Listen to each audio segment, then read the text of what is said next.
जेवण पाठवते, धाकटी मुलगी फिजिकली सगळं बघते. तर म्हटलं परत तिला खर्च जा, डॉक्टरकडे न्या आहे म्हणून मग थांबलो. नाहीतर रोज सकाळी 7:30-8 ते साधारण 10 वाजेपर्यंत शिवाजी पार्कमध्ये असतो. नंतर माहीमपर्यंत चालत जातो आणि 12 वाजता घरी येतो. मग हा जेवण घेऊन येतो, ते मुलगी देते. 12 वाजता जेवतो, मग थोडा आराम करतो, वाचन करतो आणि नंतर दुपारी 2:30 वाजता चहा वगैरे काही नाही. हा मुलगा परत मॉर्निंग इव्हिनिंग वॉकला जातो आणि संध्याकाळी मी परत 4-5 वाजता जातो, तो 7 वाजता येतो. असं हे रेग्युलर हे होतं. बाकी कोणाच्या घरी वगैरे आता 86 वर्षाचा झाल्यामुळे कुठे लांब ट्रेनने वगैरे जाऊ शकत नाही. आणि आणखी एक आहे का वयाच्या 10व्या वर्षी हे मी त्याचा कोणाकडनं पैसा घेतला, त्यामुळे माझ्याकडे पैसे त्याचा तर लिखाण चालू असतं, वाचन चालू असतं.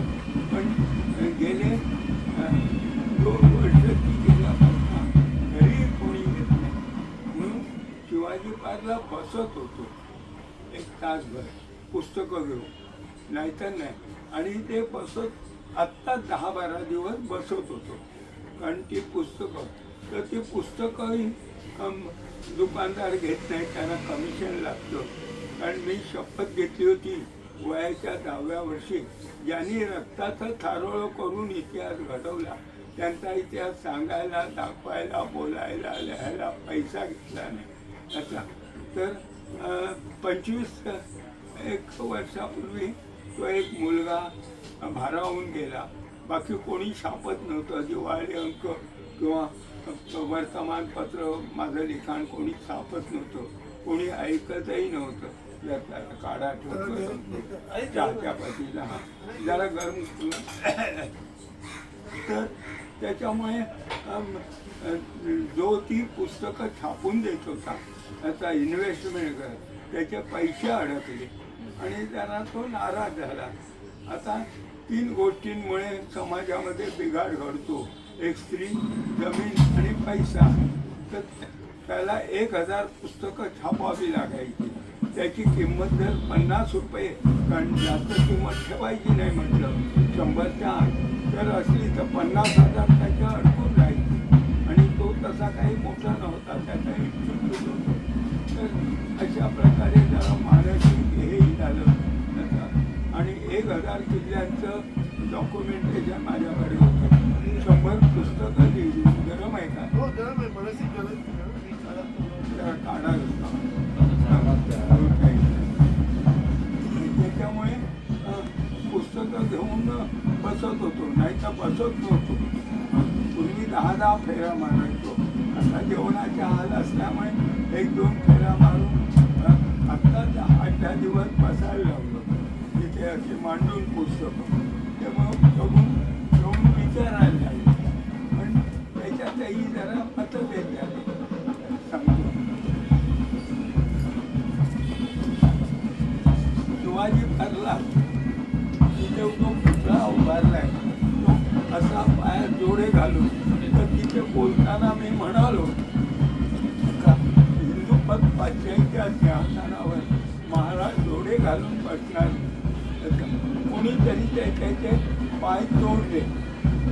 पुतळा आहे ना, त्याच्या खाली सिंहासनाचा तर सगळे लोक दुसऱ्या दिवशी मारायला आले. म्हणायचं तू मोठा शहाणा आहेस का, असं हे केलं. अशा प्रकारे तिथे सरकारने जे पिलर्स त्याच्यावर त्यांची मुद्रा, त्याचा ती मुद्रा म्हटलं चुकीची आहे.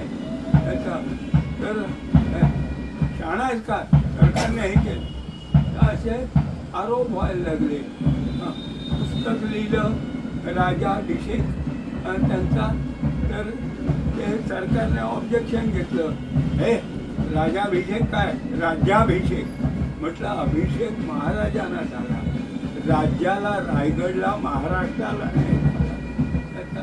तर असे आणि हे पॉलिटिकल लोकही कोणी देत नव्हते, पुस्तकं जात नव्हती, त्या मुलाचे पक्ष राहत होते. म्हणून आता 10 दिवस बसायला सुरुवात केली होती. सकाळी 1-2 तास आणि संध्याकाळी 2 तास. पण ती काही पुस्तकं जात नव्हती.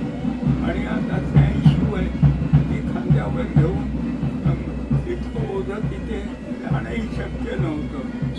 म्हटलं आता ती राहिली.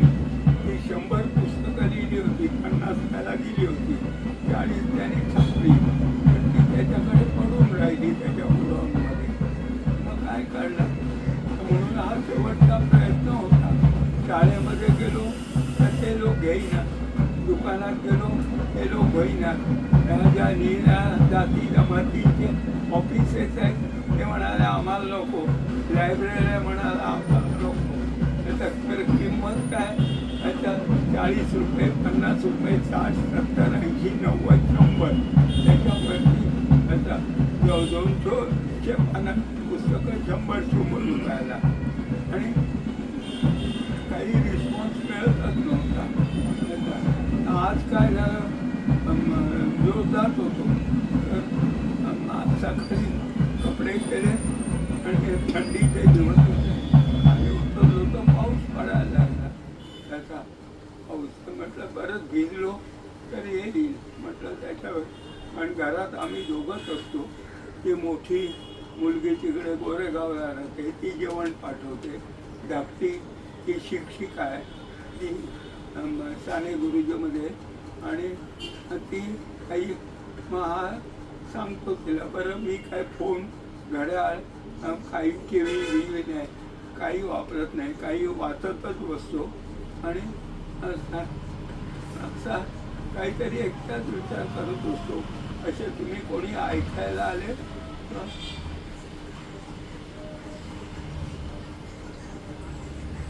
तर सांगतो, म्हणून आज नाही आलो. आता नंतर साधारण 9च्या दरम्यान वगैरे नंतर कोणी नसतं तिथे. आणि तिथेही लोक उठवायला लागले, हे तिथे नाही बसायचे, इथे नाही बसायचं. कारण कोणी ओळखत नाही. गेले 75 वर्ष फिरतोय, पण दादरमध्ये आता 86 वय आहे, 86 वर्ष राहतो, पण कोणी ओळखत नाही. चाळीत आता 125 भाडेकरू आहे, पण त्यांनाही आहे. आणि त्यांना एक आकस आहे, हा जो काही मान सन्मान पिटायला ते त्यांना आवडत नाही आहे. हे जे काही मिळालं आहे त्याचा वगैरे तर त्यांना आवडत नाही. ते घरी पुढे येत नाही. धर्मपत्नी गेली 125 खोल्यात एकही बाई दरवाजा ओलांडून दिली नाही. कोणीच मानत नाही मला. आणि माझे सख्खाचं भाऊ नाही, बहिणी वगैरे त्या पण कोणी येत नाही. गावातले लोक पण कोणी येत नाही. आणि नात्या गोत्याचे पण कोणी येत नाही. त्यांना आकच आहे का आमचा लिखाणात उल्लेख नाही केला. म्हटलं तुमचा कसा करू? त्याचा जे त्यावेळेला क्षत्रिय होते, जे लढले, जे जे इतिहास घडला त्याचा केला. तर त्याच्यामुळे बरेचसे लोक नाराज झाले. आणि जे घेऊन फिरत होते ते म्हणाले आमच्या संस्थेचं वगैरे. म्हटलं तुमच्या संस्थेने मला नेलं खबर त्याचा, पण संस्थेने काही तो इतिहास घडवला नाही, त्याचा उल्लेख नाही करत पुस्तकात. म्हटलं माझाही नाही, माझं फक्त नाव असतं त्याच्यात, माझा इतिहास त्याच्यात लिहित नाही आहे. तुला आता जे सांगते. नाव काय म्हणाल? माझं अभिषेक पडवेकर. हा, पडवेकर. गाव चिपळूण. मी त्याची बायको, माझं पण गाव तिथेच चिपळूणलाच. तिने मला 55 वर्ष सांभाळलं. तुला माझा आशीर्वाद आहे. जीवे शरदा असतं त्याचं 100 वर्ष सांभाळ. त्याचं कधी तिने साडी, चोळी, ऑर्नमेंट काही मागितलं नाही. सगळ्या दऱ्याखोऱ्यातनं माझ्याबरोबर हिंडत होती. पण गेली ती. तर स्त्री ही जननी सर्व सुखाची, माता दुहिता बरी. एक क्षणाची त्याची पत्नी आहे अनंत काळची आमची माता आहे, हे लक्षात घे. अच्छा. आणि त्याप्रमाणे तू वा. आता ती काही शिकलेली होती कोकणात, लग्नाचं वय झालं त्यावेळेला मुंबईतल्या जवळजवळ 30-40 मुलींनी मला नाकारलं. त्याचं कोणी माझ्याबरोबर यायला तयार होईना, कारण रपझप कपडे घालतो, त्याचा बोलताना हल्ला उडले बोलतो आणि वगैरे अशा स्वरूपात तिथे कोकणातनं तिकडनं सावंतवाडीकडनं तिच्या मामाने आणली आणि तिने हे केलं. आणि गेल्या त्याच्या मागच्या वर्षाच्या मध्ये दिली.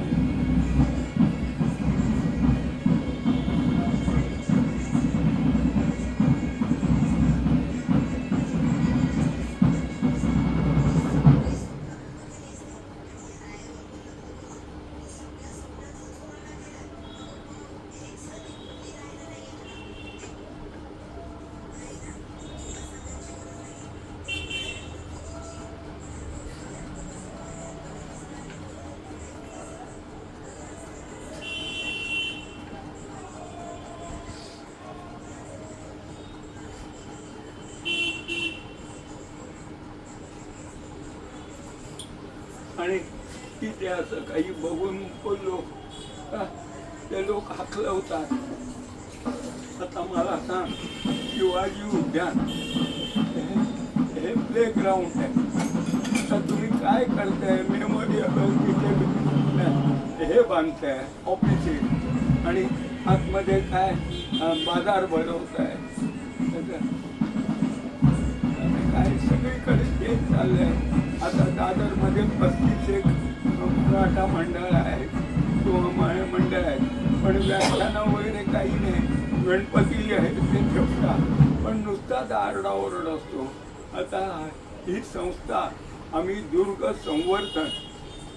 संवर्धन म्हणजे नेमकं काय? ज्या वेळेला इतिहास बोलत नाही तो तुम्ही फाइंड आउट करताय का? त्या गडाला का नाव पडलं पर्टिक्युलर तेवढ्या जागेत, याच जागेवर त्यांना पाणी कसं मिळालं हे जलशास्त्र तुम्ही अभ्यास केले का? वरती ही झाडं कशी राहिली त्याचा त्यामुळे तुम्ही अभ्यास केला का? ही वास्तू आहे वरती, ती कोणी बांधली? पण महाराष्ट्राला जवळजवळ 2000 किल्ल्यां वर्षांचा इतिहास आहे. सातवाहन, राष्ट्रकूट, कदंब, चालुक्य वगैरे असे निरनिराळी घराणी आहे याचा. किंवा ही नदी अशी वाहत का गेली? हे बंदर, कारण सिंधुदुर्ग बांधताना महाराज म्हणाले 84 बंदरी असा जागा नाही. त्यांनी सुरतेवर गुजरातमध्ये हात लागला. मी सुरत पाहिली नाही, माझ्याकडे पैसा नाही. त्यांनी कर्नाटकात बार्शी रोड मी बघितलं नाही त्याचा, कारण तिथपर्यंत जाऊ शकत नाही. ज्या टुरिस्ट लोकांनी जिथे जिथे नेलं, कारण गिरणीत कामाला होतो, शिक्षण नाही वडील गेल्यामुळे, त्याच्यामुळे त्यांनी सिंधुदुर्ग बांधताना म्हणाले 84 बंदरी यायचा. पण हे काही महाराष्ट्र कुटुंबाने ती 84 बंदरं जी शिवाजी महाराजांना माहीत होती ती आज शोधली. पुढे त्यांनी असं म्हटलं 18 टोपीकरांच्या उरावर शिवलंका अजिंक जागा नाही. ऑल डिफरंट टाईप गॅप वापरणारे पण 18 टोपीकर येतात त्याचा फॉरेन, पोर्तुगीज, इंग्रज वगैरे असे, ते काय आयात निर्यात करतात, व्यापार कोणता करतात याचा कोणी. रायगडावर जी बाजारपेठ बांधली घोड्यावरनं, अरे माणसाला चढायला कठीण आहे, तो घोड्यावरती कशाला नेते का? दौडकडून 8:42ची गाडी पकडायची त्याचा. तो बाजार जो आहे तो जस्ट लाईक शेअर बाजार, फक्त बार्गेनिंग. तिथे दाभोळ बंदरामध्ये पोर्तुगीजांनी रेशीम आणलं का वरच्या त्या बाजारामध्ये त्याचा कोल्हापूर, सातारा, वाई, तिकडचे हिंदुस्थानातले बाजारपेठा तिथले ते लोक बसलेले असायचे. मग त्याच्यापैकी ते खरेदी करायचे ते रेशीम. आणि मग एका वेळेला त्या 44 शहरामध्ये माहीत होती आणि मग आपण बसलोय त्याच्यापासून तो सौदा व्हायचा. दिल्लीवरनं तिकडी व्हायची आणि दक्षिणोत्तर सह्याद्रीमध्ये 650 घाट आहे संवर्धन त्याचा. ते कोणी मोजले नाही. घाट बालेघाट म्हणजे पूर्व पश्चिम घाट वगैरे आणि दक्षिणोत्तर सह्याद्रीमध्ये. आता हे सगळं असंच राहिलं. त्यामुळे महाराजांचा व्यापार आर्थिक स्थिरतेसाठी त्यांनी ते हे केलं. कारण कुठलाही फॉरेनर्सनी माल आणला तर हिंदुस्थानात न्यायचा तर तो सह्याद्री चढूनच नेला पाहिजे. मग वाटेमध्ये मुलुंड चेक नाका, दहिसर चेक नाका अशी जी काही लहान हे चौक्या तयार केल्या त्याचा अभ्यास कोणी केला नाही. आणि बदलत्या काळानुरूप याचा टार रोडमुळे याचा सिमेंटच्या रोडमुळे ते जुने रस्ते पाली हा शब्द जो आहे तो मुक्काम टेंट व्यापाऱ्यांची पालं पाडायची. पालं म्हणजे तंबू याचा. त्यामुळे महाराष्ट्रात जो पाली शब्द येतो तो त्यावेळेच्या आयात निर्यात व्यापाऱ्याचा. महाराजांनी ऑल डिफरन्स 500 लढाई केल्याचं पुस्तक दिलं पण काही खपलं नाही. ते आता 100 रुपये किंमत होती. 300 पानांचं पुस्तक होतं पण कोणी घेत नव्हता. आता त्या लढाईमध्ये आता त्यांनी सगळी हत्यारं वापरली नाही. असं 17व्या शतकात पोर्तुगीजांनी एक ॲडव्हान्स गन तोफ आणली ती जस्ट लाईक बोफोर्स. आता ॲट ए टाइम 20 शॉट्स सोडायची तोफ. बंदूक ठीक आहे 20 गोळ्या सोडते पण तोफ 20 गोळ्या सोडायची. आणि ती विजयदुर्गाला बनवली पण कोणी ती शोधली नाही. शस्त्रांचा अभ्यास केला. शिवाजी महाराजांनी तांब्याची नाणी पाडली, चांदीचं नाही पाडलं, त्यांनी सोन्याचं पाडलं. त्याचं चांदीचं का नाही पाडलं याचं कोणी संवर्धन केलं नाही, त्याचं संशोधन कोणी केलं नाही. सोन्याचं त्यांचं नाणं इंग्रजांनी का नाकारलं याचं तेही कोणी नाही. आज त्याची किंमत 25 लाख रुपये. 3.42 ग्रॅमचं काहीतरी आहे त्याचं मिलीग्रॅमचं असतं त्याचं. तितकी त्याची किंमत आहे. त्याचा तर नाण्यांचा अभ्यास आहे, शस्त्रांचा अभ्यास आहे, दगडांचा अभ्यास आहे. उभ्या महाराष्ट्रात आकाशात ज्या उल्का पडतात तर जिओलॉजिकल स्टडी असेल तर तो दगड तुम्हाला मिळतो. तो तुम्ही नाही त्याला. ते जनावरांचा नाही, त्या वनस्पतींचा नाही. काही किल्ल्यांना जी नावं दिली आहेत. आता उदाहरणार्थ माहुल हा वृक्ष आहे, तोरण हा वृक्ष आहे, पळस हा वृक्ष आहे. काही नावं ही त्यावेळेस गंगा यमुनेच्या दुहामध्ये जे ऋषी होते त्यांचे विद्यार्थी शिक्षण झाल्यानंतर तुमच्यासारखे काही लोक त्या ज्ञानाचा प्रसार करण्यासाठी नर्मदा ओलांडून इकडे यायचे.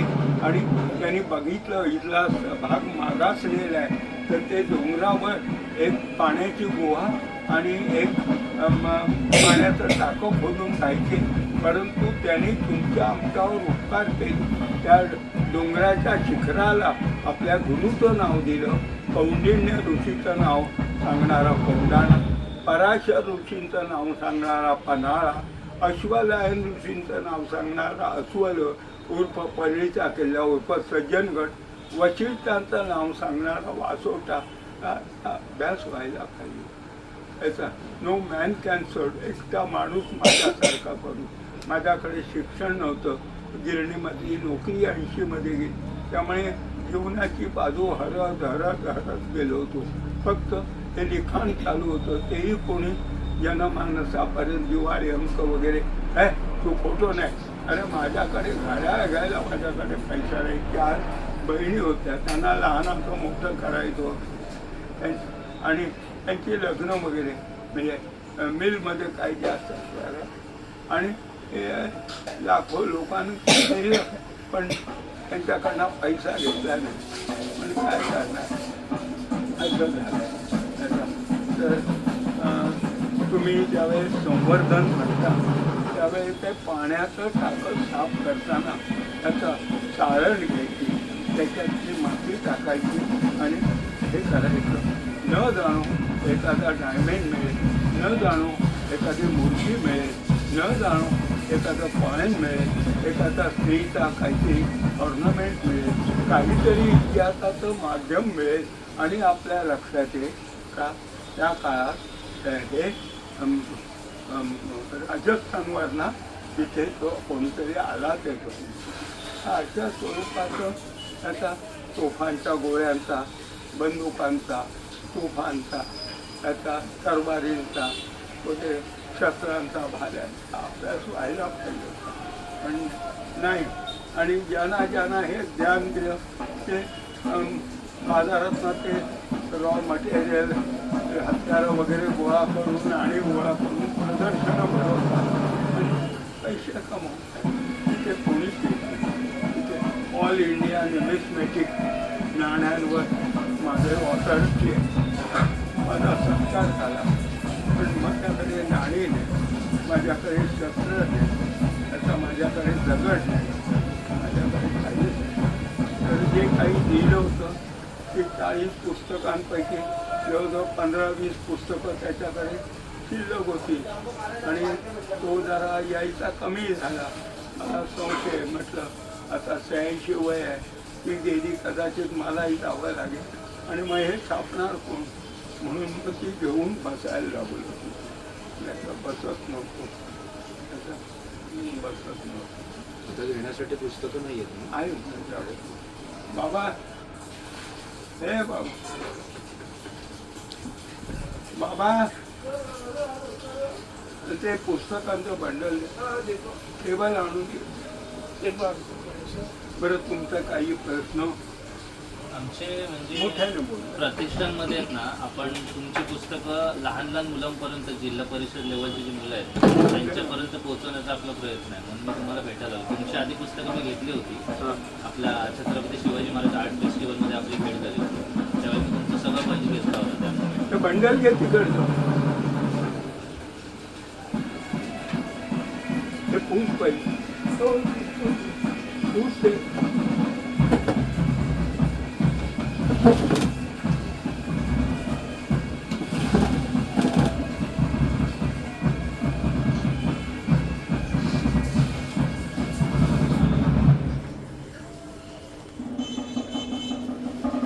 हे शिवाजी महाराजांच्या 8 राण्यांचं महाराष्ट्राच्या कोणाही इतिहासकाराने त्यांच्या राण्यांचा ते सेक्सी होते का?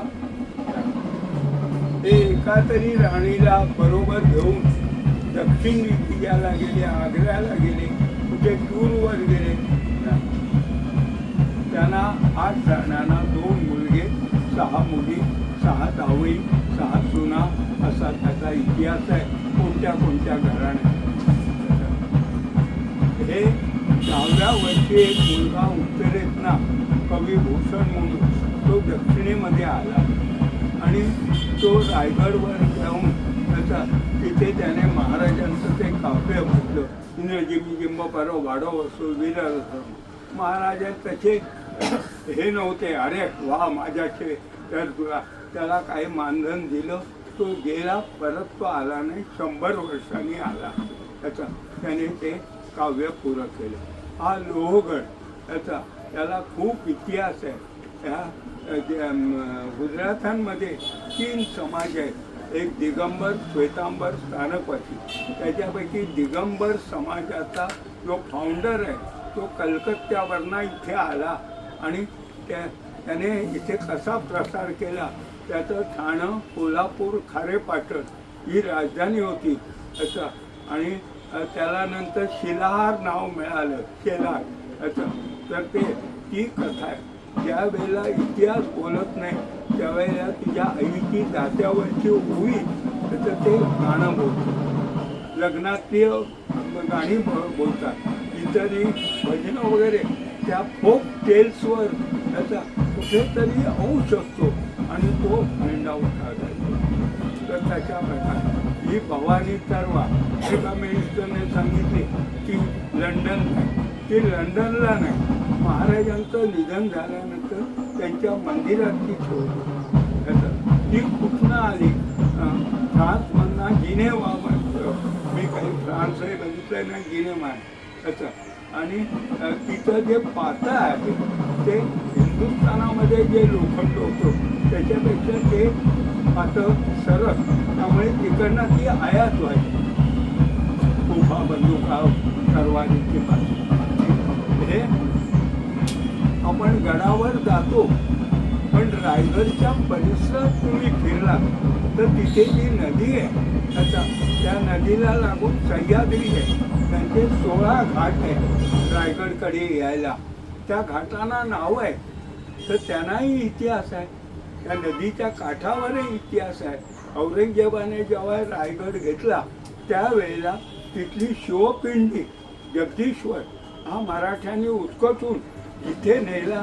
ते गाव त्या रायगडच्या परिसरात आहे, प्रदक्षिणेच्या वाटेवर. आता राय हा शब्द महाराष्ट्रातला नाही. महाराष्ट्रात राव वापरला जातो. झुंजाराव, अडळराव, सूर्यराव, चंद्रराव. राय शब्द कर्नाटकातला विजयनगरचा अच्युत देवराय, कृष्णदेवराय राय, त्यामुळे तो विजयनगर साम्राज्याने बांधला. हा विजयदुर्ग मगाशी जे शेलार त्यांनी बांधलेला, आणि इथे ती तोफ बनवली. हे घोडखिंड अशा खिंडी बऱ्याच आहेत. आता बाजीप्रभू महाराजांचा सरदार नाही, तो बांधलांचा सरदार. आणि महाराज ज्या वेळेला राजगड होते त्यावेळी बांधलांचे जमिनी तिथे होत्या, त्यामुळे त्यांनी महाराजांशी करार केला होता का ज्यावेळी युद्ध प्रसंग आला का आमचे 1000 लोक तुमच्याबरोबर येतील सैन्यात, पण आमच्या जमिनी तुम्ही घेऊ नका. मग महाराजांनी ते जमिनीना हात नाही लावला. तो हा त्यांचा सरदार. आणि म्हणून आता हे काही देणार नाही आणि मी राजा होणार आहे, तर अर्निंग सोर्स काय, एक व्यापार आणि शेती. तर मग व्यापारावर जर मी चेक हे बनवली ड्युटी तर माझं राज्य स्थिर राहील. आणि जर लुटलं तर म्हणतील हा राजा लुटारू आहे, म्हणून ते कोकणात आहे. या लक्षात आलं का? तसा बाजीप्रभूला पगार हा तो बांधल देत होता, महाराज नाही. हा हुजूर बाजार, जस्ट लाईक शेअर बाजार. किरकोळ विक्री असले का बाजार किरकोळ, मोठी असली तर पेठ. तर नुसती ते त्या आपण जसं आता हे मार्केट म्हणतो कसले ते चेक बिक वगैरे करता, तसा शेअर बाजार.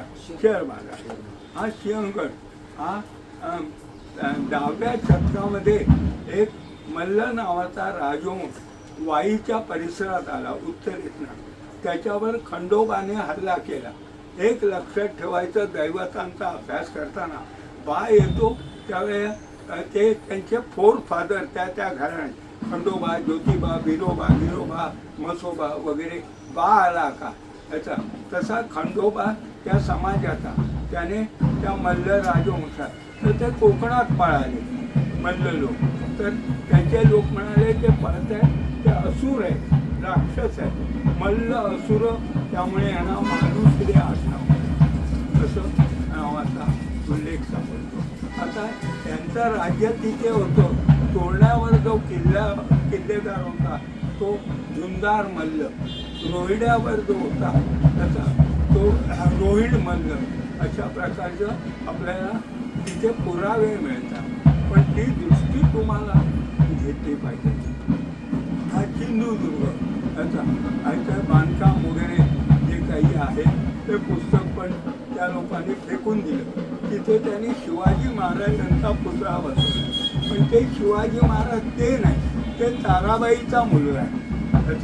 कारण शिवाजी महाराजांचा संभाजीराजा आणि राजारामाला दोन मुलगे, एक शिवाजी आणि संभाजी.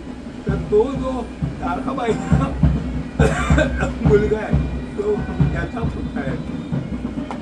हा पुरंदर आणि हा सेनापती मोऱ्याचा त्याचा येईल. पुराण धारायचे ती पुरंदर. पुर म्हणजे मोठी शहरं, त्या शहरांचं जो रक्षण करतो तो पुरंदर, म्हणजे तो देवांचा राजा. हा पन्हाळगड, मगाशी सांगितलं पराशर ऋषी, तसे इथे आले तर त्या ऋषींचे जे मेमोरियल हे होतं ते मुसलमानांनी आपला दर्गा बनवला तो. ज्यावेळेला पूर शब्द असतो त्यावेळी big town, puri only for royal family, Ayodhyapuri, Dwarkapuri, याचा तशी राजपुरी. चंद्रगुप्त मौर्य त्याचा मुलगा सम्राट असो, बिंदुसार त्याचा मुलगा सम्राट असो, त्याचा त्याने बौद्ध धर्म स्वीकारला. ते मोऱ्यांना आवडलं नाही, ते कोकणात आले आणि त्यांनी 17व्या शतकाच्या आधी पहिलं जगातलं राज्य बनवलं, युनायटेड स्टेट्स ऑफ जावळी, म्हणजे संघराज्य. आज जसं अमेरिका आहे पण त्या जावळीचा अभ्यास कोणी केला. ही पहिली राजधानी. आपण लग्नातली ती श्लोक म्हणतात त्याचा गंगा सिंधू सरस्वती यमुना, पण ब्रह्मपुत्रेचं नाव घेत आहे ते तुला विचार करायला का घेत नाही. तर ब्रह्मपुत्रा नदी नाही, नद आहे. त्याचे हिंदुस्थानातले नद मी शोधायला लागलो तर या किल्ल्याच्या पायथ्याला एक कानद नावाचा नद आहे, पुल्लिंगी, स्त्रीलिंगी नाही त्याचा. आणि त्यामुळे हा जो आहे त्याचं नाव विरमदेवाचा डोंगर, ब्रह्मदेवाचा. मग त्याच्या ब्रह्मदेवाच्या पहिल्या बायकोचं मंदिर मला सापडलं आणि त्याच्या अनुयायीची स्मारकही सापडलं. ते त्या ह्याच्यात आहे. हा विशाळगड हा त्या शिलाहाराने बांधला. बिफोर क्राईस्ट त्याचा फोक टेस्ट त्याचा. ज्या वेळेला काळ यवन नावाचा द्वारकेवर हल्ला झाला, यवन म्हणजे फॉरेनर, त्यावेळेला भगवान श्री आपल्या लोकांना घेऊन महाराष्ट्रात आले. गुजरात म्हणा, मी द्वारका बघितली नाही, ते महाराष्ट्रात आले. तर ते लोक गवळी समाजात होते. काही गोपालक झाले, काही अहिर झाले, मला तोही अभ्यास करता, काही यादव झाले. पण एक ब्राह्मण जात जी कृष्णा ह्याचा तिकडे इन्स्टिट्यूटमध्ये होती ती य म्हणत नाही, ती यात्रा नाही जत्रा म्हणते. ती योगेश्वरी नाही जोगेश्वरी म्हणते. ती यक्षिण नाही दखिण म्हणते. अच्छा, ज म्हणते. तर अशी यमुना नाही जमुना म्हणते. तर ते भगवान श्रीकृष्ण आले आणि ते कोल्हापूर तिथे गेले पराशर. तिथे ते म्हणाले मी काही तुझं, पण या डोंगराचा तिथे मोऱ्यांचा गुरु आहे मुचकुंद नावाचा, तो एका गुहेत आहे. तर भगवान श्रीकृष्ण तिथे गेले आणि त्याने बघितलं तो झोपला होता, तर त्याच्या अंगावर आपली शाल टाकली. हा काल यवन मागून आला आणि त्याने बघितलं शाल टाकून झोपलायस का म्हणून लाथ मारली. तो चवताळून उठला मुचकुंदन उठे आणि त्याने काल यवनला. हे महाराष्ट्रातलं पहिलं गनिमी कावा युद्ध, परस्पर मार हे करण्याचं भगवान श्रीकृष्णाने हे करायला पाहिजे. पोर्तुगीज लोकांनी महाराष्ट्रातले जे किल्ले नंतर वगैरे लढवले त्याचे 2 खंड आहेत. अशा प्रकारची 50 पुस्तकं दिली होती. पण माझं दुर्दैव असं आहे का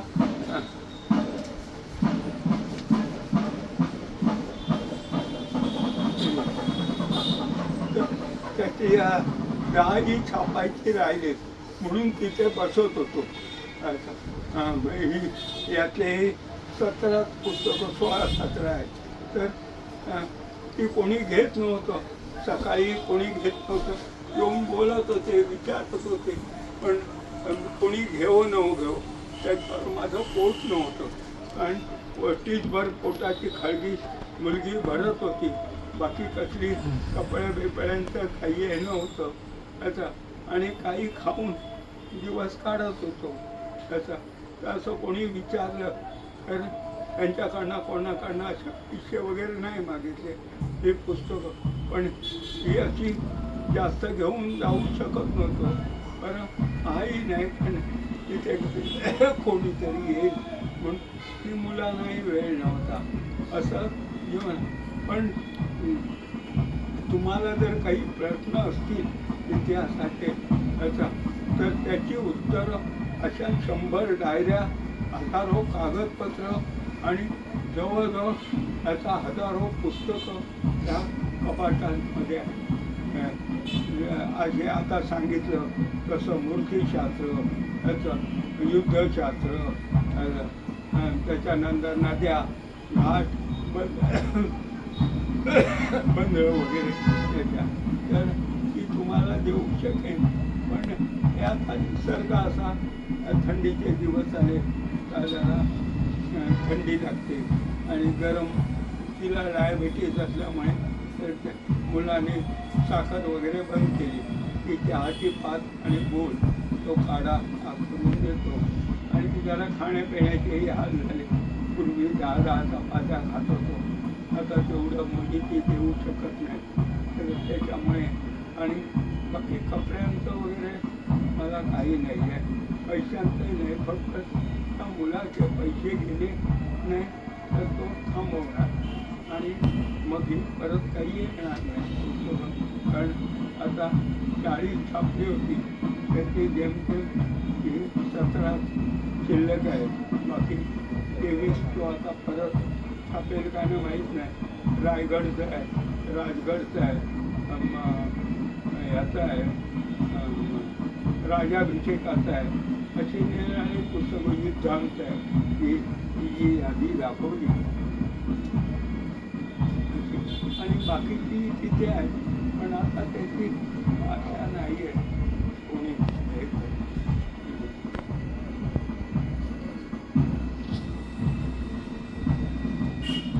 तर तुम्हाला काही करायचं आहे ते तुम्ही करा, पण माझी त्याला जबरदस्ती नाही.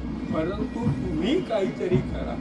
एक चंद्र समोर ज्या आई वडिलांनी, ज्या गावाने, ज्या देवाने याचा तुम्हाला जन्म दिला, याचा मी सामान्य, माझ्याकडे एज्युकेशन नाही, पैसा नाही, पण मी हे संशोधन केलं त्याचा सगळ्यांना. बऱ्याच लोकांनी मला लाथाडलं आहे. पॉलिटिकल मला कोणी जवळ घेत नाही याचा, किंवा कोणी माझी दिवाळी अंक वगैरे छापत नाही, आणि मला त्याचे काही जरुरी नाही. त्याने जर नाही छापली तर कदाचित वर्षा 2 वर्षात मी प्राण सोडेल. कारण बाकी आता काय, मुलं जगत आहेत आपापल्या आयुष्याप्रमाणे. अच्छा, ते लिखाण राहिले त्याच्या सावकाशी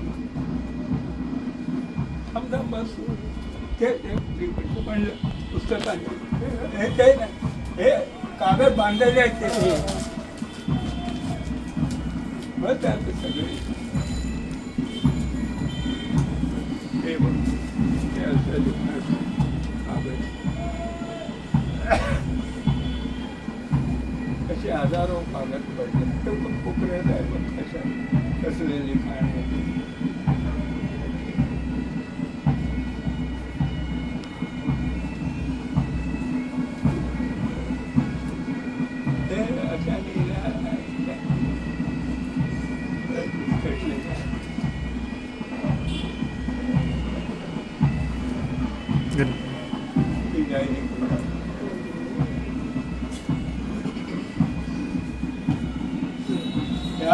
त्या 100 राष्ट्र आहेत. कर्नाटकात त्यांच्यावरला गेलो होतो त्यावेळेला तिथल्या शिलालेखात देवळाच्या ही 96 कोणी मराठ्यांची यादी मिळाली.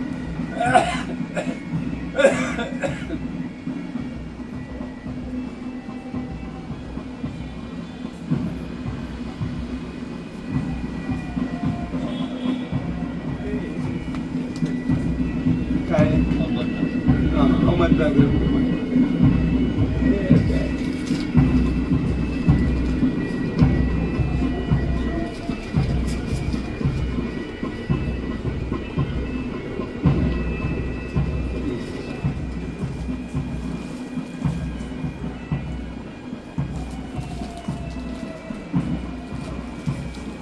अशी घराण्याची जे काही वेळ ते लिहित होतो. आता सिंधुदुर्गमधल्या लोकांची आढळून नंतर जे बोलले त्यांची ती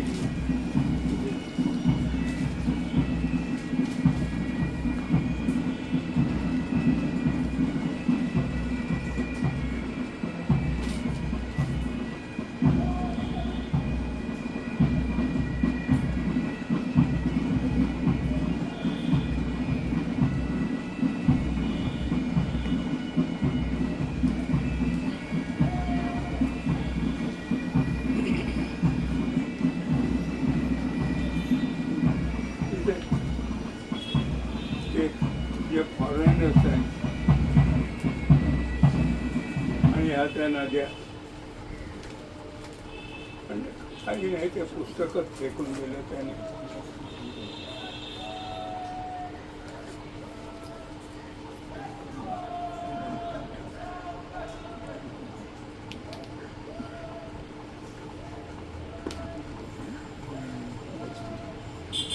ते बघ पुढे ते आडनाव ती जिथे जिथे मिळत गेली बघ ना, पानं एक एक पानं उंचून ते खाली ठेवलं.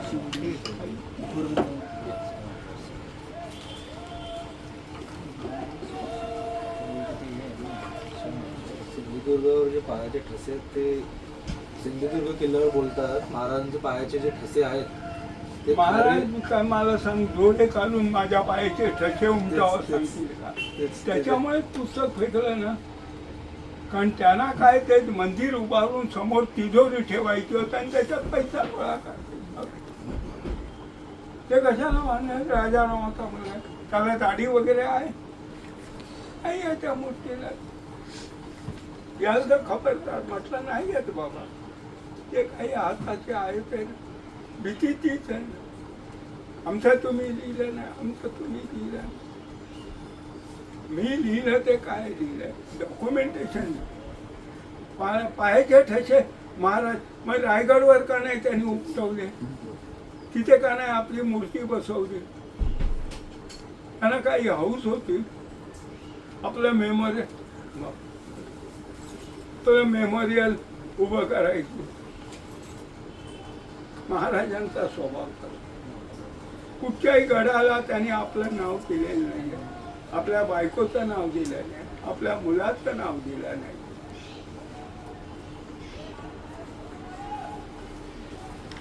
पण झालंय काय, हे जे लोक आहेत इतिहासकार आणि सगळं